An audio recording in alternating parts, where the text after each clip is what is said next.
Hi guys, it's Professor Costa, and we're going to be finishing up oxygenation part 3. We now have an advanced airway in place, either an ET tube, which is an advanced airway, or we could have a laryngeal mask, which is an LMA. On the outside, they look very similar. For a novice, you may have difficulty understanding which tube you actually have, so you're going to get that on report. We have to keep it in where we placed it. We'll talk about measuring the tube and so forth, but there's different methods. There are securement devices and there's tape. Both have their advantages and disadvantages. Tape is obviously cheaper, but it has to be removed for shaving and facial care and things like that, and it can rip. The securement devices are really nice. They can be expensive, so depending on the facility, they may have one or the other. And there are different models available of those securement devices. The one on the top right has an extra added bells and whistles it has a nose attachment with a little clip that you can use maybe for shaving and things like that. When you get report, you're going to assess the ET tube and the LMA. So we want to know what size tube is in place. Every adult patient is a little bit different, so the provider will choose the appropriate size tube for them. They come in all shapes, all different sizes too.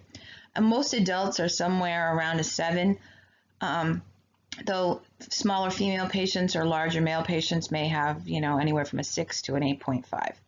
We're going to note where the tube touches the teeth or the lip because not everybody has teeth.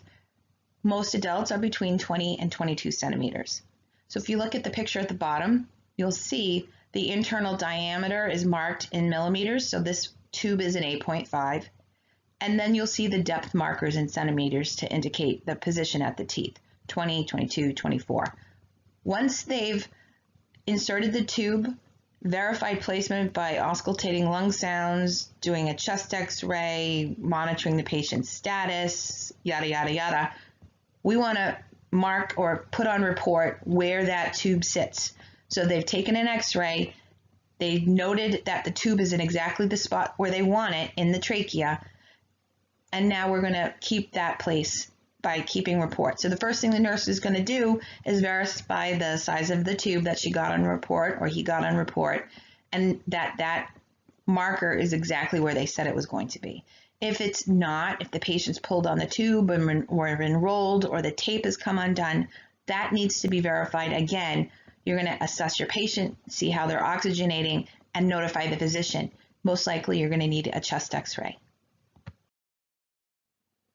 So types of ventilators. We have positive pressure, which is what most of our modern day ventilators are.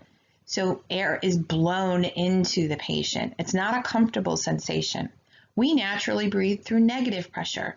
When you go to take a breath, your diaphragm contracts and pulls down, which then creates a vacuum inside of your lungs. Air flows in. Then to exhale, your diaphragm relaxes. That's why it's a passive movement normally. Your diaphragm relaxes and air gets squeezed back out. All right? So we're not supposed to have to work to breathe out. We do work to breathe in. In a negative pressure ventilator, we mimic that by creating a vacuum. If you look at the child on the bottom left, you'll see that he's in a special vest, and that tube sucks the air out of that cavity, and it causes a expansion of the lungs. Air rushes in, and then it blows the air back, and the air comes out. So that's a little more comfortable for the child than having a advanced airway. On the right, bottom right, you'll see the iron lung, the scourge of the polio epidemic. People lived their lives in these tubes. Not everyone had to stay in them 24 hours a day, though some people did. There were some people that had maybe some weakness and during waking hours were able to control the work of breathing with training, and then at night they had to go into their iron lung. But most of these were in the home setting. You'll see pictures from the polio epidemic, though, in the 50s, where they have wards full of these, like 50 kids in these tubes all lined up like little soldiers. Kind of scary. Then we have positive pressure type ventilators like the BiPAP. That's the woman on the top with the full face BiPAP mask, and that's positive pressure. And then a typical ventilator that you think of nowadays when we talk about vented patients, which is a positive pressure mode. So artificial airways. So the gold standard for a patient that is acutely needs an acute airway would be an endotracheal tube. So those are the ones that, you know, the magical ventilated intubated patients for the COVID-19. This is if for a patient that needs, you know, an artificial airway, in many cases, we're starting off with an endotracheal tube. These are also sometimes used for surgeries, a longer surgical case, someone who's going to be on, you know, the table for hours. On the left, you'll see the LMA, which is the laryngeal mask. Those are sometimes used for sedation type procedures, like they're going in for a small surgical repair. Maybe they're going to be out for like 30 minutes, you know, just sedation. They may end up with a laryngeal mask instead. Then we have the NPA, or nasopharyngeal airway, also called the trumpet. And that's a nasal tracheal. That's the tube goes into one of the nostrils and down into the pharynx. Then we have an oropharyngeal airway, and that's our bite block. They're rigid. The nasopharyngeal are soft and, you know, a little more flexible because and they're softer tubes. The oropharyngeal airways are typically harder plastic. Then we have a tracheostomy tube, and if a patient is going to need a endotracheal tube for, you know, a long period of time, more than a week or two, they may switch and do a surgical procedure called a tracheostomy. And then they place this tube that bypasses the epiglottis so patients can swallow and eat and things, you know, and eventually there are adapters, that tracheostomy button, where patients can eat and talk, and there's more lifestyle adaptations with that. Complications of invasive airways. So we have just put a tube from the outside world directly into your lungs, and we've bypassed a lot of the protective mechanisms we have in place. VAP is ventilator-associated pneumonia, and that's the number one thing that we worry about with an intubated patient. Germs travel, right? Bacteria travel, and we've just given them a slip and slide straight into the lungs from the mouth. It's disgusting when you think about all the bacteria in your mouth, and we don't want them in the lungs, so VAP is a huge issue. Lung injury, we've poked tubes down in there, and now we're blowing air into something that's supposed to be a negative pressure ventilation. Now we're blowing air into it. We can cause barotrauma or direct injury. Feeding and nutrition. How do you feed someone that has a tube that is going straight through, and we can't close off the airway when we swallow? That's where tube feeding comes in. So most patients, if they can tolerate it, once we have intubated them, we will place some type of feeding tube. Usually, if it's short-term intubation, they'll have an orogastric tube or a nasogastric tube. In some cases where it's longer term, they may get a PEG. Communication. So if they're not going to be sedated all the time, and believe it or not, there are patients that do quite well being awake with a ventilator. How do you talk if we have tube running through the larynx? Well, you can't verbalize, you can't speak. So pen or paper or a communication board. We used to have things like, they look like the old, I'm aging myself here, an old speak and spell where patients could punch out the words. Then we have the communication boards with pictures. So they can point at one that looks like pain, point at one that looks like they have to go to the bathroom. You get the point. Resistance to the tube. It is an uncomfortable feeling. People feel like they are choking. So resistance to tubes is pretty common. They may need soft wrist restraints and sedation. So I put down the RAS score, which is the Richmond Agitation Sedation Scale, and you'll see that for many cases we have to medicate, sedate the patient. So they're in a light sedation, right? We don't want them completely unarousable, but we want them just, happy, sleepy, right? Maybe between a -2 and a -3 is a happy spot. We don't want them at a +4, where they're actively trying to rip the tube out of their throat and hitting people. If we need an advanced airway to keep the patient alive, then we're responsible for maintaining their comfort while we have the tube in place. So many physicians will write sliding scales for, not sliding scales, but will have PRNs written for the scale. So for a patient who is +4, you would give a certain amount of medication. And they give the nurse the leeway to make those decisions based on the score that they have. So a critical rescue. If your patient develops respiratory distress during mechanical ventilation, immediately disconnect the patient from the ventilator and ventilate using a bag valve mask, also known as an ambu bag, to determine if the issue is with the patient or the ventilator. Always, always, always assess your patient, not the machine. I was once precepting a new grad, and she's now a fabulous CRNA, so nothing against the person. And the vent was going off and boop, boop, boop, boop. And she kept going and troubleshooting the machine, thinking there was something wrong with the machine. And I walked in the room and I said, look at your patient. And the ET tube had filled with blood. So I want you to assess the person and try and bag the patient. Has the tube become dislodged? You're only going to know that if you try to ventilate the patient with the ambu bag and you're getting resistance. Has the tube broken? Has it become dislodged? Is it filling up with blood and we just haven't seen it yet? So always assess your patient. Don't assume that it's just a mechanical issue if you're continuing to get alarms. Something's going on with your tube. So there's a campaign called ZAP-VAP, which VAP stands for ventilator-associated pneumonia. There's a few things that are common and must be followed, okay?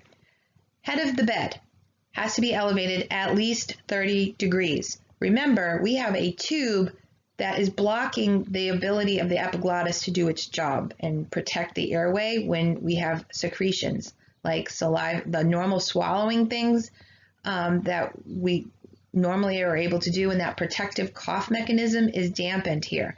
So we need to keep their head of the bed up. We don't want there to be like a GERD situation or vomiting to occur without us being able to, protect the airway. So we want to keep the head up. Oral care, remember all the germs, we just put in a slip and slide straight to their lungs. We want to brush their teeth every shift. And chlorhexidine mouth care every 2 hours. So if you work in a critical care unit, you've seen these packages that actually attach to the suction, and they're one-time use, which is really nice, easy for us. You go in and there's a toothbrush with chlorhexidine and yum, yum, yum, yum, and Mr. Thirsty like the dentist. And then we also do these suction mouth swabs every 2 hours. Keep the germs out of the mouth, keep the secretions from going down into the lungs, and preventing VAP. We don't want GERD. We don't want the patient to vomit. So GI stress ulcer prophylaxis, a PPI like omeprazole or an H2 blocker like famotidine or Pepcid are generally prescribed for these patients. The other part of this is the stress response itself. Being intubated, being sick enough to require an artificial airway activates the stress response, and we can end up with a stress ulcer like a Curling's ulcer, which just complicates this even further. So we want to prevent VAP, and we also want to prevent a GI stress ulcer. So omeprazole or Pepcid, one of those is usually prescribed. We want to prevent aspiration if using tube feedings. So if we're using whatever the enteral formula is, such, I forget all the names, we don't want that tube feeding to go into the lungs. How do we know if a patient is tolerating a tube feeding? We do residual volume checks. It's really important with a ventilated patient that that's done regularly. It's usually every 4 hours. And if you have a huge residual volume, meaning the patient is not tolerating the tube feeding, that's when we would turn that tube feeding off and notify the physician, or wait an hour and check again, whatever the policy or protocol is. If that tube feeding goes into the lungs, we are in huge trouble. And then pulmonary hygiene, positioning, chest physiotherapy, we have closed suction systems. So a ventilated patient will have a suction tube that's already encased in plastic so it stays clean, so we can suction if needed.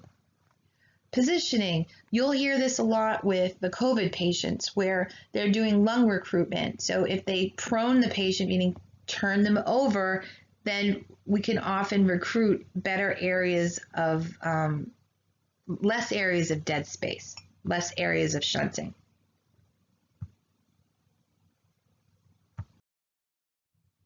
Extubation is removal of the endotracheal tube. Weaning occurs beforehand. We want to assess how well this patient is tolerating the change in how we're delivering oxygen to them. So before we take the tube all the way out, we will often put on a T-piece, which you'll see in the picture. So the endotracheal tube stays in place. We remove them from the ventilator, and then we put on a T-piece. It lowers the rate of assistance to see if the patient can initiate their own breaths. Sometimes we'll leave them on the vent, but with a lower vent setting, just pressure support. We're not going to blow in huge volumes. We're just going to give them a little bit of additional pressure with each breath. Obviously, after extubation, we want to monitor them for respiratory distress. Sometimes patients need to be re-intubated after they've been extubated, especially if it's an accidental extubation. You didn't do a very good job of monitoring your patient's sedation.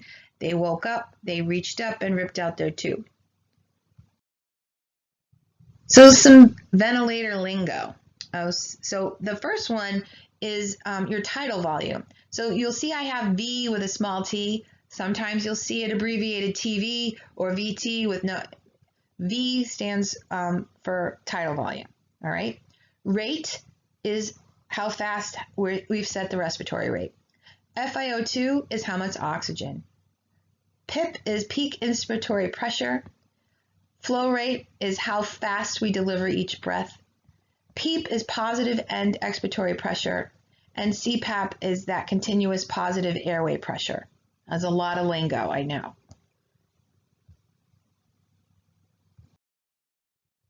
So vent setting terms: mandatory, assisted, supported, and spontaneous.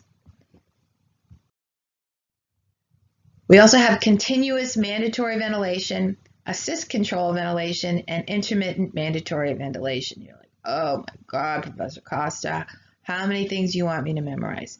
Well, a few. We're going to go, you'll see what I mean on the next couple of slides though.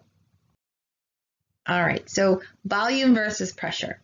So we are blowing air into our patient's lungs, and let's think about them like, you know, a bunch of balloons inside of your chest.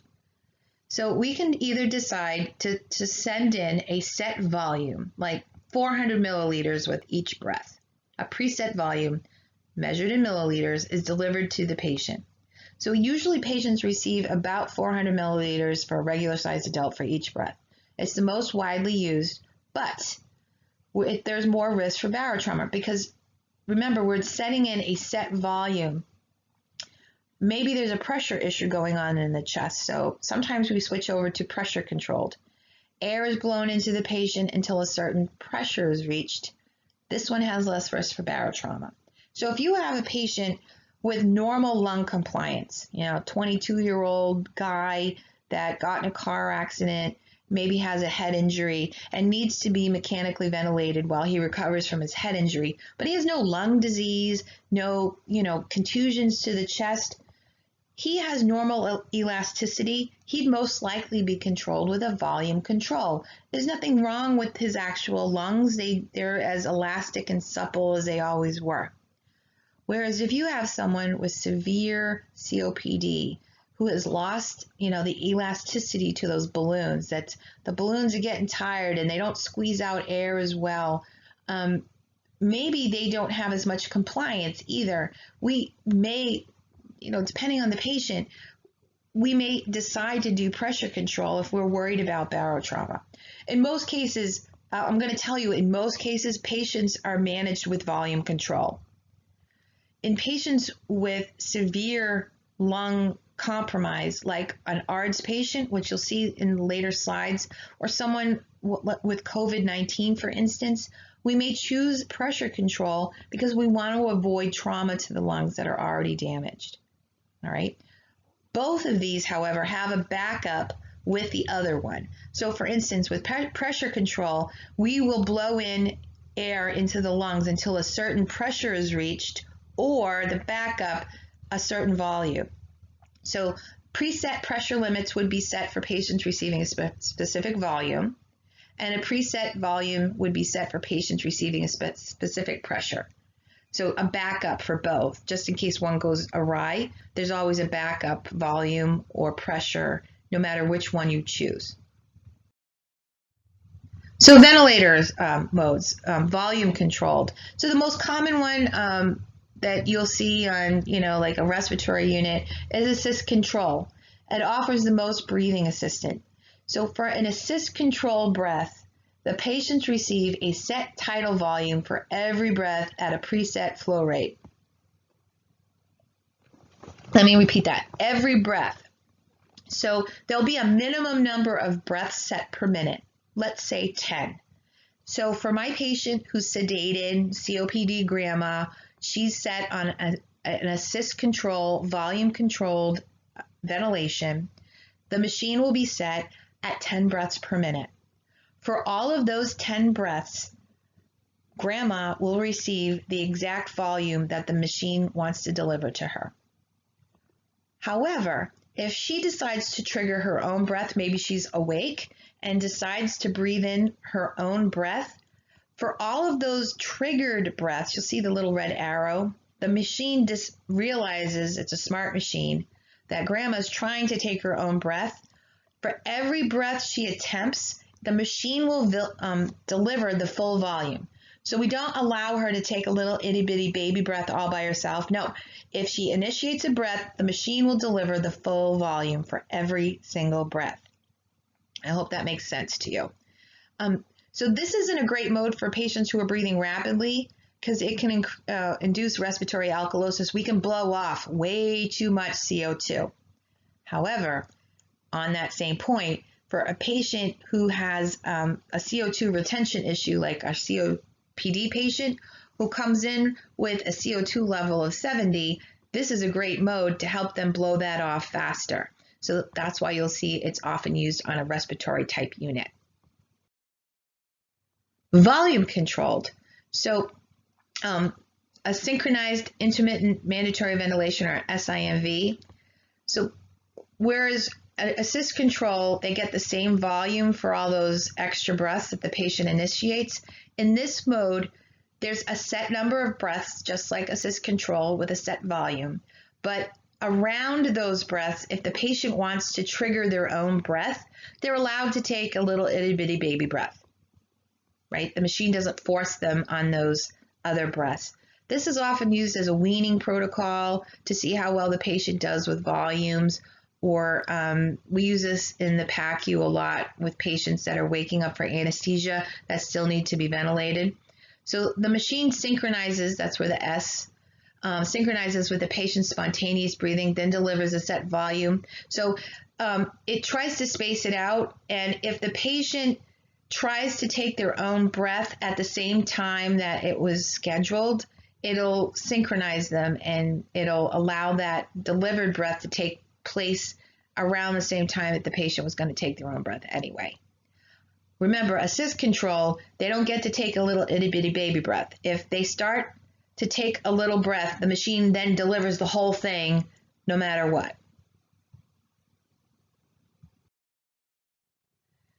So pressure control, it's much more uncomfortable. The vent delivers a predetermined pressure for a preset time. There is risk less for barotrauma, especially in lungs without compliance with ARDS, though there's no guarantee of volume. So if we have a lot of edema going on, you can see why you would hit the pressure first before you hit an optimal volume. But if we have a lot of damage in the lungs, this is oftentimes what they choose. So with an assist control, pressure-controlled ventilation, that's the PCV-AV. So it's an assist control, but with pressure, all breaths would receive the set pressure. So if the patient with an assist control, pressure control, they decide to take their own breath, then the machine takes over and delivers the set pressure. With the SIMV version, all extra breaths are unsupported and have a lower set pressure support. So kind of like the other two, but instead of a volume, we're using pressure here.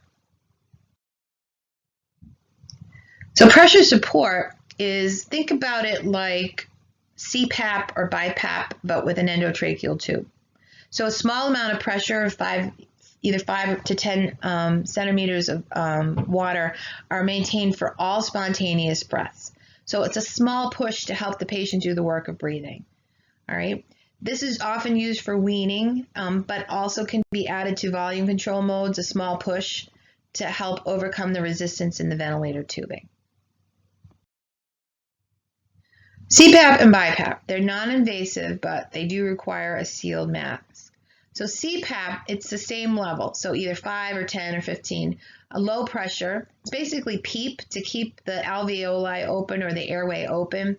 It's used most often with patients with obstructive sleep apnea, so that, their throat closes a little and there's resistance and they snore. And this small amount of positive pressure keeps those airways open for good ventilation. BiPAP is pressure support on inspiration and then added CPAP and PEEP to keep the alveoli open for expiration. So there's two numbers. There's a smaller amount for expiration and a higher amount for inspiration. So you're going to have an IPAP, which is the inspiration positive airway pressure, and an EPAP, which is the expiration positive airway pressure. So 5/17, for instance, for this patient. This requires, if you don't have a patient who is awake enough to take that full face off if they vomit, then those patients require intensive care or a step down level. They have to be continuously monitored. For a patient that's wide awake and just needs BiPAP at home, then they don't need to be in an intensive care unit. But if you have someone who's unarousable and on a full face BiPAP, you have to be able to see them.